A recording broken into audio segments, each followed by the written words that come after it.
ఆంధ్రప్రదేశ్ ఎన్నికలకు సరిగ్గా ఒక నెల రోజులు మాత్రమే మిగిలింది. అవును, నెల రోజులు మాత్రమే మిగిలింది.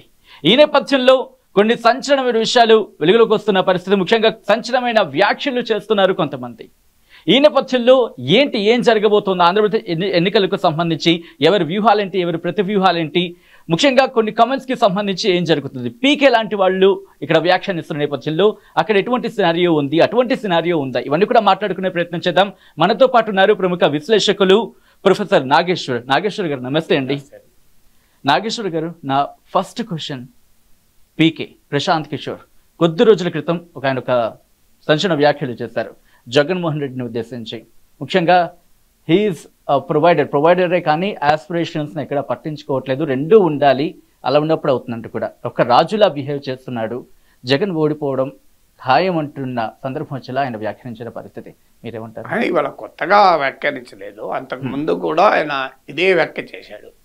అయితే తానే చెప్తున్నాడు, నేనేమి సర్వే చేయలేదు, నేను ఆంధ్రప్రదేశ్లో రాజకీయ పరిస్థితులు పరిశీలించడం లేదు, నాకు క్షేత్రస్థాయిలో విషయాలు తెలియదు అని చెప్తూ మళ్ళీ ఎన్నికల ఫలితాలని ఊహాగానం చేస్తున్నాడు. మొదలు టెక్నికల్గా ఎన్నికల ఫలితం పలానా వాళ్ళు గెలుస్తారు, పలానా వారు ఓడుతారు అని ఏ విశ్లేషకుడు చెప్పకూడదనేది నా ప్రిన్సిపల్ స్టాండ్. అందుకే నేను ఎప్పుడు కూడా ఇన్ని సీట్లు వస్తాయి, ఇన్ని గెలుస్తారని అనలే. మీలాంటి వాళ్ళు హెడ్లైన్లు పెట్టుకుంటారు, తమ్ముళ్ళ కొరకు అబద్ధపు బోగస్ హెడ్లైన్లు పెడతారు, బల్ల గుద్ది చెప్తున్నా పలానా వాడే గెలుస్తున్నాడు అని నేను ఎక్కడ అనలే. అందువల్ల అలా కేవలం వ్యూస్ కొరకు ఛానళ్ళు ఇలాంటి పనులు చేస్తూ ఉంటాయి. కానీ నేను మాత్రం ఎప్పుడు పలానా వాళ్ళు గెలుస్తారు, పలానా వాళ్ళు ఓడుతారు అని కంక్లూజివ్గా చెప్పను. ఎందుకు చెప్పను అంటే, that's not our duty to influence people, our duty is to interpret the news. అంటే వార్తల్ని, ట్రెండ్స్ను విశ్లేషించి ప్రజలకు చెప్పడమే మన పని. కానీ మనం ప్రజలకు ఎటువైపు ఓటు వేయాలి అని ప్రభావితం చేయకూడదు. అందువల్ల అయితే విశ్లేషణ ప్రభావితం చేయదా, అది విశ్లేషణ ఎవరికి ఎలా అర్థమైతే అలా అర్థం చేసుకుంటారు, అది తప్పదు. ఎందుకంటే మరి ఎన్నికలు ఉన్నాయి కదా అని 2 నెలలు నేను రాజకీయాలు విశ్లేషించకుండా నేను ఉండలేను, రాజకీయాలకు కవర్ చేయకుండా మీడియా ఉండలేదు. అందువల్ల legitimate right of a journalist ఏంటంటే రాజకీయాలను పరిశీలిస్తూ, రాజకీయాల్లో వస్తున్న మార్పుల్ని ప్రజల ముందుంచుతూ, పరిణామాలని విశ్లేషించడం వరకే జర్నలిస్ట్ అయినా విశ్లేషకుడైనా పని. లేదు వ్యూహకర్త ప్రశాంత్ కిషోర్ పలానా పార్టీకి ఉన్నాడు అనుకోండి, is the right to tell. Sunil Kanugolu Congress గెలుస్తుంది అని అన్నాడు అనుకోండి, మనం తప్పు పట్టలేము. ఎందుకంటే ఆయన కాంగ్రెస్ పార్టీ వ్యూహకర్త కనుక అలాగే మాట్లాడతాడు. ప్రశాంత్ కిషోర్ ఏమో నేను ఇప్పుడు ఎవరికీ పనిచేయడం లేదంటాడు, నా క్షేత్రస్థాయిలో తెలియదంటాడు, నేనేం సర్వేలు చేయలేదంటాడు, నాకు అసలు సమాచారమే లేదంటాడు. కానీ నా గట్ ఫీలింగ్ జగన్మోహన్ రెడ్డి చిత్తుగా ఓడిపోతాడు అంటాడు. అంటే అని ఆ గట్ ఫీలింగ్ ఉండడం తప్పని నేను అన్నాను. కానీ ఆ గట్ ఫీలింగ్ను ప్రజల ముందు పెట్టడం ద్వారా ప్రశాంత్ కిషోర్కు ఒక ప్రత్యేకమైన స్థానం ఉంది భారత రాజకీయాల్లో.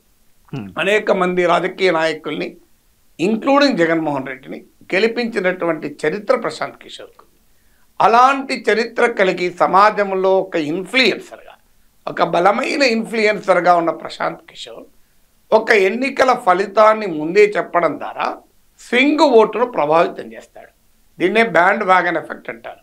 అంటే ఒక రాజకీయ పార్టీకి వ్యతిరేకంగా మరో రాజకీయ పార్టీకి అనుకూలంగా ఓట్లను ప్రభావితం చేసేటువంటి పని అది.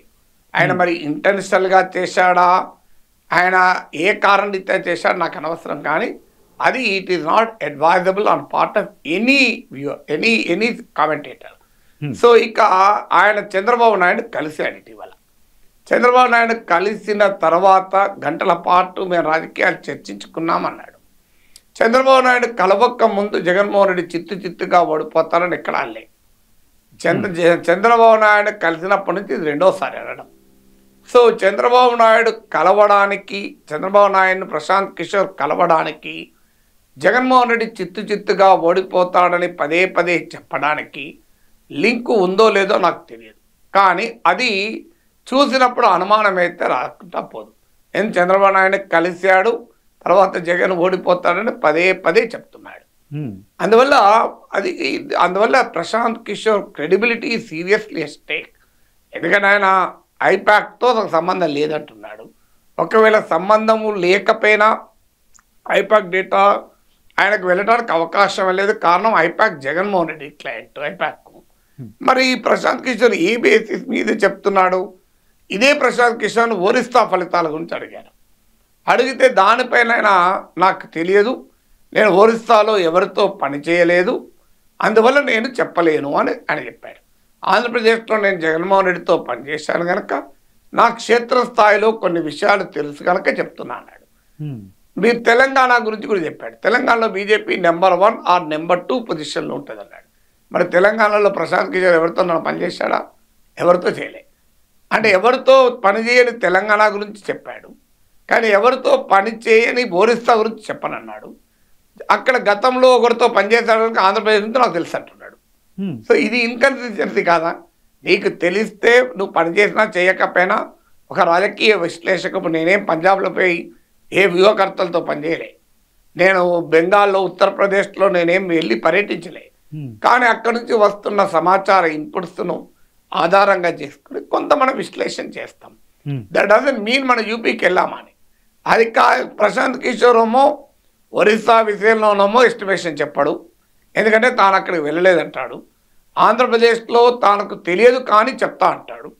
తెలంగాణలో ఎవరితోనూ పనిచేయకపోయినా చెప్తా ఆడ బీజేపీకి నెంబర్ 1 ఆర్ 2 పొజిషన్ అంటాడు. సో మరి ఇదంతా దీన్ని సూచిస్తోంది అంటే Prashant Kishor has to answer for his behaviour.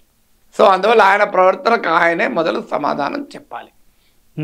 ఇక ఆయన ఇచ్చిన కారణం ఎందుకు ఓడిపోతాడు అన్నదానికి కారణం. సో ఒక కంక్లూజన్ రావడానికి ఒక కారణం కూడా ఉండాలి కదా. ఒక కారణం ఏమంటున్నాడు అంటే జగన్మోహన్ రెడ్డి ఒక ప్రొవైడర్గా మాత్రమే ఉన్నాడు, లీడర్గా లేడు అన్నాడు. That is a very interesting distinction. అంటే ప్రజలకు బటన్ నొక్కుతున్నాడు, ప్రజల ఆకాంక్షల్ని పట్టించుకోవడం లేదు, డెవలప్మెంట్ ఎంప్లాయ్మెంట్ అని. ఇది ప్రశాంత్ కిషోర్ కాదు, నాతో సహా చాలామంది చేస్తున్నటువంటి విమర్శ. జగన్మోహన్ రెడ్డి ప్రభుత్వం పైన ప్రధానమైన విమర్శ అదే. అంటే సంక్షేమం పైనే ఓవర్ ఎంఫసిస్ చేసి డెవలప్మెంట్ పైన ఆ స్థాయిలో ఆసక్తి చూపలేదు అని. దాని ప్రభావం కూడా మనకు ఎన్నికల్లో కనబడుతుంది. ఎందుకంటే గ్రాడ్యుయేట్ కాన్స్టిట్యున్సీస్ ఎన్నికల్లో మిడిల్ క్లాసు ఎడ్యుకేటెడ్ ఓటేసే దాంట్లో ఇంక్లూడింగ్ రాయలసీమతో సహా అన్ని సీట్లలో జగన్మోహన్ రెడ్డి ఓడిపోయాడు, చంద్రబాబు టీడీపీ గెలిచింది. So that is also an indication. అనేక సర్వేలు కూడా చెప్తున్న అంశమే, ఇదేమి ఒక్క ప్రశాంత్ కిషోర్ చెప్పింది కాదు.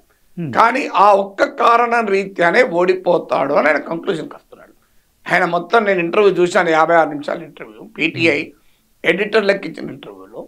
ఎక్కడ ఆయన ప్రధానమైనటువంటి బేసిస్ ఏంటి తన ఆర్గ్యుమెంట్కు అంటే ఒకటే ఒక ఆర్గ్యుమెంట్ కేసు చెప్తున్నాడు. కానీ మరి ప్రొవైడర్ అంటున్నాడు కదా, మరి చంద్రబాబు నాయుడు ఏం ప్రామిస్ చేస్తున్నాడు? చంద్రబాబు నాయుడు కూడా నేను ఇంకెక్కువ ప్రొవైడ్ చేస్తా అంటాడు. 3,000 రూపాయలు జగన్మోహన్ రెడ్డి ఇస్తే నేను 4,000 ఇస్తా అంటున్నాడు. వాలంటీర్లకు జగన్మోహన్ రెడ్డి 5,000 జీతం ఇస్తే నేను 10,000 జీతం ఇస్తా అంటున్నాడు. మీరు జగన్మోహన్ రెడ్డి కల్తీ మద్యం ఎక్కువ రేటుకి ఇస్తున్నాడు, నేను నాణ్యమైన మద్యం తక్కువ రేటుకి ఇస్తా అంటున్నాడు. ఈ మళ్ళీ చంద్రబాబు నాయుడు కూడా ప్రొవైడరే, సో ఇంకా నేను మించిన ప్రొవైడర్ అంటున్నాడు. మరి జగన్మోహన్ రెడ్డి ప్రొవైడర్గా అయితే ఓడిపోతే చంద్రబాబు నాయుడు ప్రొవైడర్గా అయితే ఎలా గెలుస్తాడు? దానికి కూడా ఆన్సర్ చెప్పాలి. అంటే చంద్రబాబు నాయుడు నేను సంపద సృష్టించి పంచుతా అంటున్నాడు. సంపద సృష్టించి పంచుతా అన్న దాన్ని on the face of it Prashant Kishor తీసుకొని ఈ అనాలిసిస్ వస్తున్నాడు. అందువల్ల ఆయన విశ్లేషణకు ఉన్నటువంటి విశ్వసనీయత ఇవాళ ఇతర వైఎస్ఆర్ కాంగ్రెస్ లాంటి వాళ్ళు క్వశ్చన్ చేసడానికి ఇది కారణమైంది.